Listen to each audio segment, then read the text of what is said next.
Mary Beth Thomsen is a certified spiritual and intuitive life coach, using a variety of modalities to help people proactively elevate their personal and professional lives. Mary Beth supports individuals one on one who have decided they'd like help with accountability, clarifying goals, identifying strategies to meet those goals, and uncovering limiting beliefs. Mary Beth has the ability to hear messages from the divine through clairaudience and see messages from the divine through clairvoyance. She weaves this connection into her life coaching sessions as well as provides intuitive readings for clients. Today, we're talking to Mary Beth. My name is Juan Francisco, and I'm a psychic medium and tarot card reader.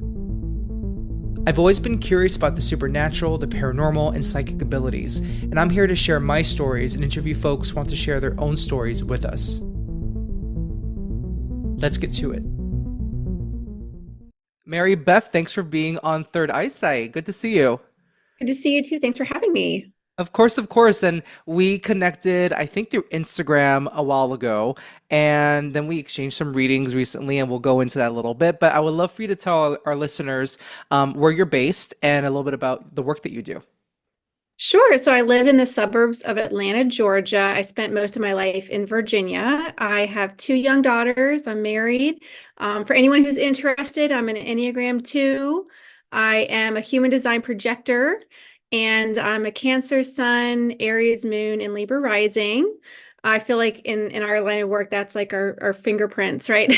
Yeah. Our And look at us, Ari. You said you're a Libra rising here too. So, Yes, yes, yes, yes, yes. So I have been, I guess, spiritually inclined into the metaphysical world since I was in my early 20s, which was over 20 years ago. And I learned that I was a medium accidentally. I wasn't trying to seek out talking to the souls of the departed. I was actually on a treadmill at the gym, and I felt my grandfather's presence, who passed when I was 8. And of course, back then I didn't have the language to know that that was claircognizance or clairsentience, to just know this, knowing that he was there. I couldn't literally see him, but I felt his energy. And so telepathically, I guess I just asked him, so what's up? Like how can I help you? And that was my very first time I ever spoke to the soul of a departed loved one. And from then on out, I just realized that I had this ability. And over the next 2 decades, I would call private mini sessions for friends and family. I grew up in the Catholic Church, so it took me quite some time to overcome what I perceived as maybe shame of not being open about these abilities. And then about 4 years ago, I guess you could say, I came out of the proverbial closet as a medium and a psychic. And I segued out of my background of marketing and communications and started my business called Soul Shines Coaching. And so I today am an intuitive life coach, and I'm a psychic, a medium, and a mentor. awesome. And I'm curious to hear from you when you mentioned this experience on the treadmill, which is, first of all, I want to say that I think when people think of spiritual, like the beginnings of spiritual awakenings, and when these kinds of moments happen, I think most people tend to think that it's like a huge, like the clouds opened up, and not to say that it didn't feel that way for you, but Yeah, yeah, even yeah. in a moment that to others may seem mundane or like a regular life moment, we can Mhm. get these insights and these moments of awakening. And so I think it's so cool and so unique that you got that your journey started on the treadmill. It I wasn't about the know. treadmill, it's just about being in that moment, and that's Yeah. pretty amazing. Yeah. Yeah, like I said, back then I was such a baby at this language of spirit, and I didn't know what I didn't know. And so now looking back all those years, I think back like, oh, I was perfectly set up to hear from spirit, because now I know when I call it your monkey mind slows down, you're washing the dishes, you're going on a walk, you're in the shower, you're doing a meditative like activity where you can be more receptive and open to receiving, whether it's your own intuition or even from a loved one. And so it's like, oh, it was like I was set up to be able to actually feel and hear from him. Yeah, absolutely. And growing up, because you mentioned your Catholic upbringing, what was this subject like for your family growing up? Or what were the things that you heard about psychics, mediums growing up? Well, definitely it was not positive. I definitely felt like that was not a insight that I would be sharing publicly. I kind of just feel like that was almost understood. And I was taught anecdotally to stay away from that kind of communication because you might accidentally or inadvertently open yourself up to dark entities. And so I guess just from that lens, that's why I didn't think I could be public with this information. I did end up telling my sister first. My grandfather's message was for her, and she luckily was extremely receptive, didn't think it was weird at all. And actually it was a very helpful message for her. So and then I eventually told my mother, who ironically, although she's a devout Catholic and she is not into this kind of work, I think when you're not looking to hear from spirit, but rather they just come to you, it's like that, then that's okay. So, getting paid as a medium isn't necessarily something that she endorses. But again, over the last 20 years, when I would just be sitting at the kitchen table and I felt her mother's energy around me, she was really, really happy and receptive to hear those messages. That's really interesting. I have found in my own experience that the Catholic community, this very huge community, seems very split on this topic. Like there's some very mediumship affirming Catholics that they'll go see mediums, they'll watch mediums. Then there are others that share the sentiment that you just echoed of what you heard growing up, that it can invite something bad, or like it's summoning and we shouldn't wake the Yeah. dead or something. Right, Yeah. right. And so, ironically, it was her grandfather that, or her, I'm sorry, her father who came through to me. So like the the irony is not lost on me. And I always say, like, I didn't ask for this. I wasn't out seeking or pursuing it. It literally was an ability that I just opened up to. I intentionally don't say the word gift. I do feel like it's a gift. I just don't say that because I don't want to insinuate that some people are gifted and some people aren't. It's just an ability. It's like maybe like why LeBron James is such a phenomenal basketball player. I can also potentially get the basket in the hoop, but he's naturally much, much more gifted than I am. So that's why I say ability. But yeah, what I've come to learn too with regards to opening up to the other side, I now know techniques of protection and, kind of, I'm a huge believer in setting your intention. Your intention's everything. So if I set the intention that I'm only working with the highest vibration of light, love, and source, then I am, and that's it, um, so yeah, that's just kind of how I feel about that. It's not a concern of mine, really. And I agree with you that I don't usually call it a gift either, even though, I mean, there are many things in life that are a gift that we all have Yeah, access to. And this yeah. is one of them. And someone at a at a Q&A yesterday after a psychic event yesterday said, we can all learn how to swim, ostensibly. We can all learn how to swim. We won't all be Michael Phelps, but we can learn how to Right. swim. Yeah, And some yeah. people have a different propensity. So I totally vibe with your metaphor. And Mhm. you have the part of your business, you are you are a spiritual and intuitive life coach. And so we just talked about the mediumistic part of your journey. What inspired you to become a life coach? So, over the course of my 20s and 30s, throughout my career, I had different peers and friends telling me, Mary Beth, I think you'd make a great life coach. And I always felt like that was a compliment. Felt like they were inferring that I was a good listener and I had good advice and I could hold space for them. But it never called to me up until, the irony of 2020, where the world stops, everything shuts down, and you're kind of forced to stop and reflect. So, something just kind of, I think it was quite frankly, I think it was my intuition, said to me, Mary Beth, it's time to take a look at this life coaching thing and see what this is about. And so that's what I did. I did research, I educated myself about life coaching, and I kind of distilled down to the type of life coaching I wanted to do. And I decided ultimately to kind of go down the path of more of a spiritual, intuitive life coach. And I felt like it was a really nice way for me to marry my abilities with that coaching of being someone who can hold space for you, help guide you, help set goals with you, give you accountability, and then teach you tools and techniques. So it just felt like a really good fit. And do you find, because I understand that you use or you tap into your intuition for these life coaching sessions. Do you find that mediumship sometimes comes into them, or do you have a very a careful way of separating the two from each other? Very good question, and I absolutely separate them. Again, with my intention, I'm also very, very big on boundaries.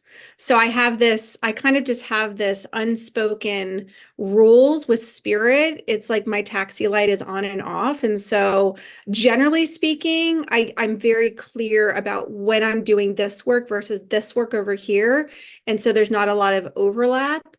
I will say when I do my coaching, it's a program that I take people through these modules, and we can talk about that a little bit too. And so when I say intuitive life coaching, because I am highly intuitive and psychic, I can kind of pick up on maybe what they're not telling me or with their body language, or maybe I pull an oracle card as we're getting started. So that's kind of the realm that I go with, and I use my intuition in the coaching to help guide me to then guide them, but I'm not doing readings for them, right? And then on the other hand, when I do mediumship readings, or I call them intuitive guidance readings as well, that's where I'm kind of talking to someone's higher self to get intuitive, helpful information for them, or mediumship with their loved ones in spirit. That one, of course, my taxi light's on, and everyone's welcome to step forward who has helpful information. I am such a fan of your metaphors tonight. I'm I haven't such heard the a taxi light. I haven't heard the taxi light one in a very long time. Someone else used to say that, and I forgot who, but that's a great metaphor. Well, let's yeah. talk about these modules in your Okay. life coaching session. So I know there are three. Could you go through each one for us and what each one represents? Yeah, so when I work with someone during my life coaching program, I take them through, I call them like three areas of life that I feel like are our biggest buckets. So we have our spiritual and soul level self, that goes without saying, understanding our higher purpose here in life, maybe some obstacles or challenges that we face and themes and things of that nature. And then the second module will be relationships. And so that's the relationship with yourself, the relationship with your peers, that would be like coworkers, friends, and things like that. And then they're like a romantic or a partnership type of relationship. So that's trying to get to the bottom of where you might be holding yourself back, where you might be having some blind spots and things like that. And then the third part is business prosperity and abundance. And so there's lots and lots of people who struggle with different, some might call them money wounds, or maybe limiting beliefs. And if you grew up in a family that felt like, money doesn't grow on trees, and it's like, I have to work so hard for my money. Or it could be the complete opposite. Maybe you recklessly spend your money and, you're overspending. So, but the point is that I'm kind of helping take people through trying to reach the highest potential for them in those three areas of their life. And the undertone of everything in my life coaching is color energy. So color energy, I call it like a language of sorts. I think everything has energy inherently, and color does too. And so if you imagine like a slice of pizza with maybe 9 slices, I take my clients through 9 different color energies that are correlated to those areas that we just talked about. And then I teach them tools energetically, how they can work with those color energies to help, like I said, reach their highest potential, as well as bring light to the shadow side. So we all have, of course, shadow sides, or there's shadow to every, dark to every piece of light. And so for example, if you're struggling with anxiety, that's something that's hard for you and you struggle with, I would then teach you the color that's connected to bringing out the shadow, overcoming that, and working with that energy so that you don't have to live in that state of anxiety. That's fascinating. And does the role of, let's say, let's just think of any given color, does the role of a color change depending on the client, or does this color mean this every single time in your Yeah, sessions? no, every single time it would mean the same thing. And just to clarify, when I'm talking about the color energy specifically, it's connected to your aura. So there are some overlaps if you're familiar with the colors connected to our chakra system, but our aura colors are slightly different. So I'm teaching you about the colors of your aura and how you can call that energy in to exemplify and personify the energy that color represents. So example I always love to talk about is purple, because purple is the color connected to leadership and your higher purpose. and kind of confidence. And so you might see that around someone like Oprah, of course, who I just get such a kick out of because these days she wears purple a lot because of her Color Purple That's movie. true. That's true. And so it's just like I get the biggest kick out of it. I'm like, oh, I always talk about Oprah and purple, and she's constantly wearing purple. So that's the kind of thing where you can embody the color literally to kind of bring out those qualities. I would love to learn more about this because Yeah, I'm obsessed with this. I haven't heard something like this before. I mean, I've heard about people working with colors, whether yeah, it's mental health professionals with color therapy or intuitives with auric colors, chakra colors, but this is fascinating to me. So, yeah. yeah. Now, what do you find to be out of the three? So, module one, soul and spirit, module two, relationships, module three, business, prosperity, abundance. Which do you find most of your clients seem to have the most challenge with? Oh, that's so tricky because everyone's so different. I mean, I've worked with psychologists, other life coaches, nurses, corporate executives, and everyone just has such a different story and experience. Let me think. I guess I would say if I had to choose, I'd probably say, quite honestly, soul and spirit, because that's where some of the color energy is connected to that part of our life. There's just kind of that's kind of what life is about, right? Like we're always pushing and pulling and trying to overcome some of our limiting beliefs and things like that. So like the anxiety, for example, that falls under that the spirit and soul. So if you're feeling joy and abundance and enthusiasm and have like life force energy, that's the opposite of anxiety, right? Another color that falls under that window would be orange, which is connected to balance and perspective in life. So if you think about like a monk who wears that beautiful orange color, they're kind of embodying that essence. And so, of course, the opposite of orange, balance and perception to the highest potential, the shadow side would be someone who is completely scattered, a little bit all over the place, really doesn't feel balanced at all. So that was really hard to answer. I No, I guess, could, yeah. yeah. Yeah, I could imagine it is very different for every person. And it kind of reminds me of what I've learned in 12-step recovery. The first step being we admitted we were powerless and there's a connection to a higher power, like admitting to a higher power. It's like that first step of just humility and and also seeing ourselves for what we maybe for the faith that we lack in ourselves or in our higher power or our highest self. Um, which module, and you don't have to answer this if you don't want to, which one is your favorite? Like it's like, oh, this is where the juice is.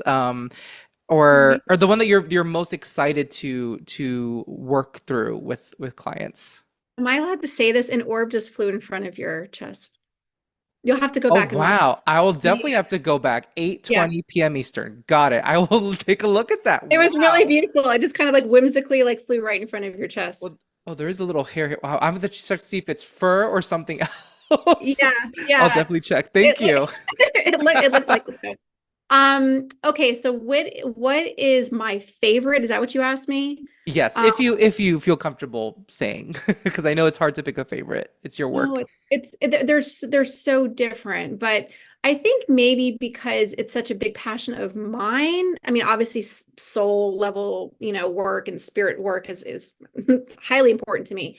But I don't know, I really also like the business prosperity and abundance. Because I feel like I'm really big on manifesting. That's a big passion of mine is manifesting and believing in quantum physics and thoughts are things. And so I think a lot of people cut themselves short in that area of their life. Again, the business, oh, I could never do that, or I don't know that I would be successful, or the literal money prosperity. So I feel like there's just so much potential in people believing in themselves in that area of their life, but again, it would be almost a tie, but also between the spirit and the soul part of people learning that they can genuinely connect to their higher self and their higher purpose and teaching them tools how to do that. You're Now, asking the tough questions. I'm like Barbara Walters over here, just a little nicer, maybe hopefully.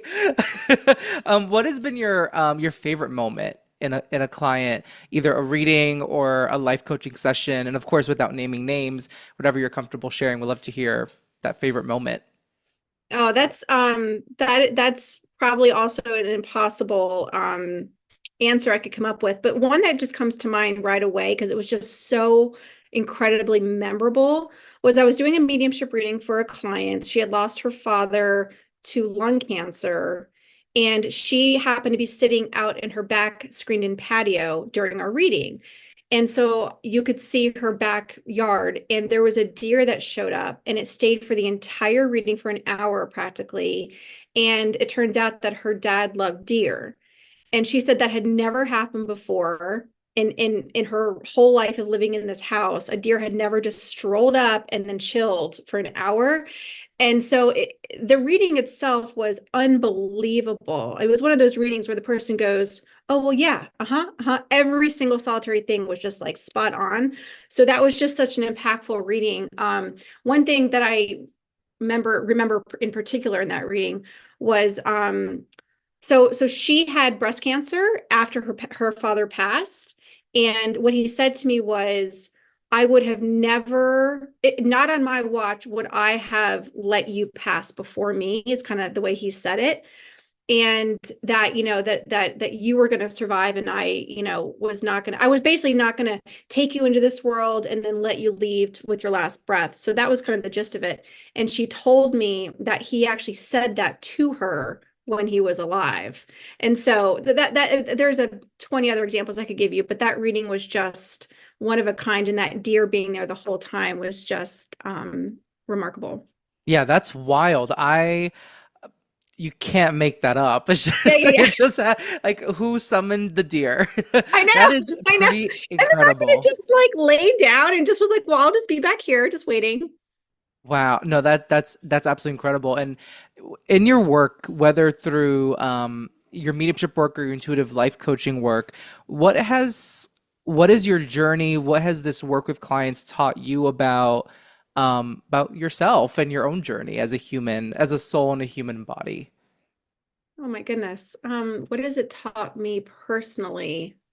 It's taught me a lot, and just off the top of my head, one is the capacity that I have to hold space for people. Again, this isn't language I would have used in my 20s or even my 30s, but that is what I do. I literally hold space for people, and I help them feel safe and seen. So that's something I think I didn't necessarily directly understand the gravity of that and how much energy it takes on my behalf to do that. Um, I was kind of rattling off some of my names and numbers from the metaphysical things like the human design and stuff like that earlier, but I'm also an empath. That's another term that I relate to, and so that kind of all comes together. Something else I've learned is that you can't judge a book by its cover. So you might see someone from the outside and think that they have it all together. And then you do a reading for them and you're like, oh my goodness gracious, they're really going through some very, very difficult times. And so I think just I've learned firsthand that you never, ever, ever know what someone's really going through, and to never make assumptions. I think there's that expression that um, joy, what is it, like basically when you compare yourself to other people, that's like the thief of joy. And so my experience has been, don't ever make assumptions about anybody because you think their life is a certain way, and it's really not. Like, really truly, I don't know about you and your readings, but it's like everyone's going through something, period. So just never make that assumption. What else have I learned about me? um I would say that, when I first started my business, again, there's this idea of imposter syndrome. It's like, well, do I have enough credentials? Have I done enough training? With my mediumship, I did it for 20 years without taking a dollar from anybody, but it wasn't on demand. And then all of a sudden I was, having to on command channel spirit and take people's money, and so there was just a lot of worry about, am I going to be good enough? And what I've learned is that we all have this immense power within us that we don't even have any full glimmer of understanding of just how much power we really have inside of us. You just have to pull it out. And so I guess I've learned that about myself, and now I try and pull that out of my clients too, to know how much power they have inside of them, and to believe in themselves. I love that. And Two things you said. One, just what you just said about the imposter syndrome. That's something that I really struggled with too. And I think not all, but many well-intentioned psychic mediums and psychics think about that. About I'm charging people for something that I love to do and I love to help people heal themselves, and I'm taking money for it. What does this mean? And I remember thinking recently, or someone made this metaphor, created this metaphor. We go into the movies, and it's not the same as a healing session with anybody, but we go into the movies, we pay for a movie, the movie ends, I want my money back. We don't get your money back. You never know if the movie's gonna be good or not. And I Mhm. think with psychic mediumship and intuitive work, we as I think as long as the intention is there, and of course this is way more important than any movie in a theater, but as long as the intention is there, and having, I think we as much as the clients have to have that faith that this works, and we know it works because we've seen it work, and we've seen, the proof is in the pudding. Spirit is amazing, and they come through a lot. Yeah. And then when I say come through, not just come through and channeling, but they show up for what they need to do. And then the other thing you said, oh, there were two other things you said, and one of them was about hmm, that was so important too, and it's slipping my It'll come mind. back. It'll come back. But it was yeah, it'll come back to me. But Okay. I think yeah, I think just the way that you approach your work and wanting to empower, which is a word that you and I have shared a lot Yes, recently, yes, yes. wanting to Yeah, empower your clients and empower people, and yeah, and I totally understand that feeling of being a more sensitive person and wanting to, like, it I don't know if this is something that you've experienced yourself in your life, but for me, my sensitivity to things, and I've struggled with anxiety, and I do, present day, way less than I used to. Um, I think that sensitivity that I have, it was always such a problem, and now I see it as an asset. And I get I'm understanding based on what you've just shared that you've gone through this journey too of identifying as an empath and using that as coming from a source of empowerment, yeah. rather than, I think a lot of people sometimes say, especially in social media, say that phrase as a way of